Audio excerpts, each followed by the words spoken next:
मध्य प्रदेश की राजधानी भोपाल से 32 किलोमीटर दूर स्थित भोजपुर से लगती हुई पहाड़ी पर एक विशाल लेकिन अधूरा शिव मंदिर है। यही शिव मंदिर भोजपुर या भोजेश्वर महादेव मंदिर के नाम से प्रसिद्ध है। इतिहासकार बताते हैं कि भोजपुर और इस शिव मंदिर का निर्माण परमार वंश के राजा भोज द्वारा किया गया था। रायसेन जिले के गौहरगंज तहसील के अबेदुल्लागंज विकास खंड में स्थित इस शिव मंदिर को 11वीं सदी में परमार वंश के राजा भोज प्रथम ने बनवाया था। कंक्रीट के जंगलों को पीछे छोड़ प्रकृति की हरी भरी गोद में बेतवा नदी के किनारे बना उच्च कोटि की वास्तुकला का ये नमूना राजा भोज के वास्तुविदों के सहयोग से तैयार हुआ था। इस मंदिर की विशेषता इसका विशाल शिवलिंग है, जो कि विश्व का एक ही पत्थर से निर्मित सबसे बड़ा शिवलिंग है। संपूर्ण शिवलिंग की लंबाई 5.5 मीटर यानी 18 फीट, व्यास 2.3 मीटर यानी 7.5 फीट और केवल लिंग की लंबाई 3.85 मीटर यानी लगभग 12 फीट है। भोजेश्वर मंदिर का निर्माण अधूरा है। कहा जाता है कि इस मंदिर के अधूरे होने के पीछे एक बड़ा कारण है।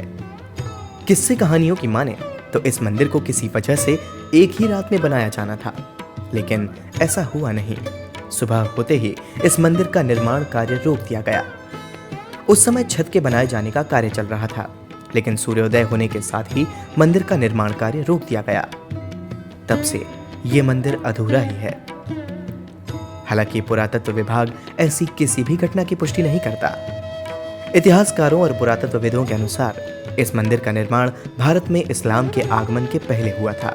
अतः इस मंदिर के गर्भगृह के ऊपर बनी अधूरी गुंबदाकार छत भारत में ही गुंबद निर्माण के प्रचलन को प्रमाणित करती है। भले ही उनके निर्माण की तकनीक भिन्न हो, कुछ विद्वान इसे भारत में सबसे पहली गुंबदीय छत वाली इमारत भी मानते हैं। इस मंदिर का दरवाजा भी किसी हिंदू इमारत के दरवाजों में सबसे बड़ा है। इस मंदिर की एक और विशेषता इसके 40 फीट ऊंचाई वाले 4 स्तंभ हैं। गर्भगृह की अधूरी बनी छत इन्हीं 4 स्तंभों पर टिकी है। भोजेश्वर मंदिर के विस्तृत चबूतरे पर ही मंदिर के अन्य हिस्सों मंडप, महामंडप तथा अंतराल बनाने की योजना थी। ऐसा मंदिर के निकट के पत्थरों पर बने मंदिर योजना से संबद्ध नक्शों से पता चलता है। भक्तों की आस्था के इस केंद्र में भगवान शिव की पूजा अर्चना करने का ढंग भी बिल्कुल अनोखा है। शिवलिंग इतना बड़ा है कि उसका अभिषेक धरती पर खड़े होकर नहीं किया जा सकता। अंदर विशालकाय शिवलिंग के कारण इतनी जगह नहीं बचती कि किसी अन्य तरीके से शिवलिंग का पूजन किया जा सके। इसलिए हमेशा से ही इस शिवलिंग का अभिषेक और पूजन इसकी जलहरी पर चढ़कर ही किया जाता है। कुछ सालों पहले तक आम श्रद्धालु भी जलहरी तक जा सकते थे, लेकिन अब सिर्फ पुजारी ही दिन में 2 बार जलहरी पर चढ़कर भगवान का अभिषेक और पूजा करते हैं। इस मंदिर को पांडवकालीन भी माना जाता है।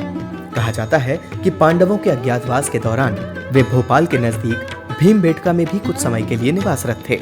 इसी समय उन्होंने माता कुंती की पूजा के लिए एक भव्य शिव मंदिर का निर्माण किया था। इस मंदिर को बड़े बड़े पत्थरों से स्वयं महाबली भीम ने तैयार किया था, ताकि पास ही बहने वाली बेतवा नदी में स्नान के बाद माता कुंती भगवान शिव की उपासना कर सकें। कहा जाता है कि कालांतर में यही विशाल शिवलिंग वाला मंदिर राजा भोज के समय विकसित होकर भोजेश्वर महादेव मंदिर कहलाया। भोजेश्वर मंदिर के पीछे के भाग में एक ढलान है, जिसका उपयोग निर्माणाधीन मंदिर के समय विशाल पत्थरों को ढोने के लिए किया गया था। पूरे विश्व में कहीं भी अवयवों को संरचना के ऊपर तक पहुंचाने के लिए ऐसी प्राचीन भव्य निर्माण तकनीक उपलब्ध नहीं है।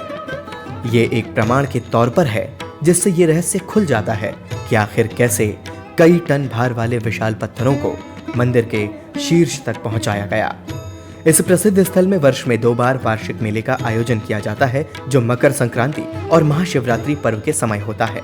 इस धार्मिक उत्सव में भाग लेने के लिए दूर दूर से लोग यहाँ पहुँचते हैं। महाशिवरात्रि पर यहाँ 3 दिवसीय भोजपुर महोत्सव का भी आयोजन किया जाता है। भोजपुर शिव मंदिर के बिल्कुल सामने पश्चिमी दिशा में एक गुफा है, जो पार्वती गुफा के नाम से जानी जाती है। इस गुफा में पुरातात्विक महत्व की अनेक मूर्तियां हैं। इसी मंदिर परिसर में आचार्य माटुंगा का समाधि स्थल भी है, जिन्होंने भक्तांबर स्रोत लिखा था। सदियों से ये मंदिर इसी तरह आस्था का केंद्र बना हुआ है। अपनी भव्य विशाल संरचना और ऐतिहासिक महत्व के कारण पुरातत्व विभाग के संरक्षण में आने के बाद इसके मूल स्वरूप में इसे लाने के प्रयास भी जारी हैं। भले ही वक्त की मार ने इसके भौतिक स्वरूप में कुछ बदलाव किए हों, भले ही मनुष्यों की बदलती प्रवृत्तियों ने इसे चोट पहुंचाई हो, लेकिन जिस शक्ति को आधार मानकर इस मंदिर की स्थापना की गई होगी, उसकी अलौकिकता की झलक आज भी यहाँ दिखाई देती है।